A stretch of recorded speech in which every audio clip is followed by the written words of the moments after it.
એ કલ્પેશિયા પોણી જાય તો જો અરે રે જબરજસ્ત જાય રહ્યો. હા હા એ ખેંચી જાય આખા નાખા મોણા ખેંચી જાય એટલું પાણી. કેટલું જો ડેમ ઓવરફ્લો ઉપરથી જાય જો હા હા હે કેટલું પાણી છે યાર તું જોતો ખરી બહુ પાણી. દોસ્તો ઉકાઈ ડેમ ગાંડો થતા તાપી નદીનું ભયંકર એટલે કે રૌદ્ર સ્વરૂપ જોવા મળી રહ્યું છે.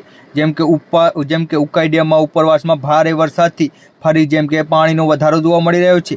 ત્યારે ઉકાઈ ડેમના ઉપરવાસમાં સતત વરસાદ વધતા ફરી ડેમમાં વિપુલ પ્રમાણમાં પાણી છોડવામાં આવી રહ્યું છે. ત્યારે ગુરુવાર દિવસ દરમિયાન સરેરાશ 2.5 લાખ ક્યુસેક પાણી જેમ કે છોડવામાં આવ્યું હતું. ત્યારે પાણીનો મોટો જથ્થો ઠલવતા તાપી નદી ફરી બંને કાંઠે ખળખળ વહેતી થઈ છે. ત્યારે પાલિકાનું તંત્ર પણ એલર્ટ કરાયું છે. વિયર પાસે તાપીની સપાટીમાં મોટો ફેરફાર નોંધાયો છે. જેમ કે સતત 2.5 લાખ ક્યુસેક પાણી છોડાતા આવતું હોય સુરતમાં 22 ગામોને એલર્ટ કરી દેવામાં આવ્યા હતા. નીચાણવાળા વિસ્તારોમાં પાણી ભરાઈ જતા જોખમ ઊભું થયું હતું. લોકોને તાપી નદી કિનારે ન જવા જેમ કે તંત્ર અપાઈ હતી. ત્યારે કાંઠાના વિસ્તારોને પણ જેમ કે મોટી ચેતવણી આપી દેવામાં હતી કે ઉકાઈ ડેમમાં જેમ કે પાણી વધારે છોડવાથી તાપી નદીનું જેમ કે રૌદ્ર સ્વરૂપ જેમ કે જોવા મળી રહ્યું છે. ઉપરવાસમાં ભારે વરસાદથી અતિ ભારે વરસાદ પડતા